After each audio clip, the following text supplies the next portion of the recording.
السلام علیکم۔ آج ایکسرسائز نمبر 36 کی ٹرانسلیشن دیکھیں گے۔ اگر اس میں کوئی بھی مسٹیک ہو تو مجھے بھی مینشن کر دے کمنٹ میں تاکہ میں بھی ٹھیک کر لوں۔ سٹارٹ کرتے ہیں ایکسرسائز نمبر 36۔ ایک شخص بوٹوں کی دکان پر گیا اور بوٹوں کا جوڑا مانگا۔ One person went to the shoes shop and demanded for a pair of shoes۔ دکاندار کے ملازم نے اسے کئی جوڑے دکھائے۔ The salesman servant showed him several pairs۔ آخرکار اس کو ایک جوڑا پسند آیا۔ At last he liked one pair۔ قیمت کا فیصلہ کر کے اس نے ملازم کو کہا کہ اس کو باندھ دو۔ After deciding the price he asked his servant to pack it۔ جب گاہک نے جیب دیکھی تو ₹1 کم نکلا۔ When the customer saw the pocket short of money by ₹1۔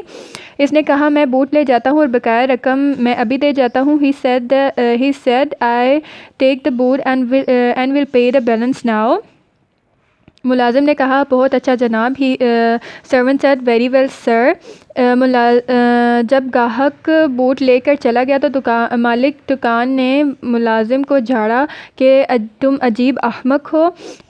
The shop owner scolded the employee when the customer took the boot away that you are a strange idiot۔ اس سے کیا پڑی ہے کہ تمہیں بقایا رقم آ کر دے۔ ملازم نے جواب دیا جناب وہ تو کیا اس کا باپ بھی آئے گا۔ میں نے دونوں بوٹ ایک ہی پاؤں کے باندھ دیے ہیں۔ Servant replied he will definitely come۔ I have packed both boot of the same foot۔ اس میں ایک سینٹنس مسنگ ہے، اس کو بعد میں کر لیں گے۔ ایکسرسائز نمبر 37 دیکھتے ہیں۔ ایک رات حضرت عمر رضی اللہ تعالیٰ عنہ اپنے غلام کی میت میں مدینہ سے باہر دور چلے گئے۔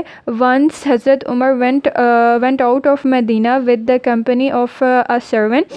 انہوں نے ایک جگہ دیکھا کہ ایک بڑھیا ایک خیمہ میں کچھ پکا رہی ہے اور اس کے چند بچے پاس بیٹھے رو رہے ہیں۔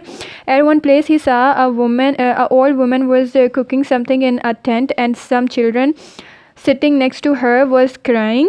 انہوں نے قریب جا کر بڑھیا سے پوچھا کہ بچے کیوں رو رہے ہیں۔ He approached and asked the old woman that why the children were weeping۔ بڑھیا نے جواب دیا ہمارے پاس کھانے کو کچھ نہیں اور یہ بچے بھوکے ہیں۔ Old woman replied we don't have anything to eat and these children are hungry۔ میں نے ان کو بہلانے کے لیے ہنڈیا میں پانی ڈال کر چولہے پر رکھ دیا ہے۔ In order to keep them busy I added water in cooking pot and put it on stove۔ تھوڑی دیر تک بچے رو کر سو جائیں گے۔ In some time they will sleep after weeping۔ یہ سن کر حضرت عمر کانپ اٹھے اور اپنے غلام کو ساتھ لے کر مدینہ واپس آئے۔ حضرت عمر trembled after hearing this and come back to Medina along his servant۔ انہوں نے جو مکئی اور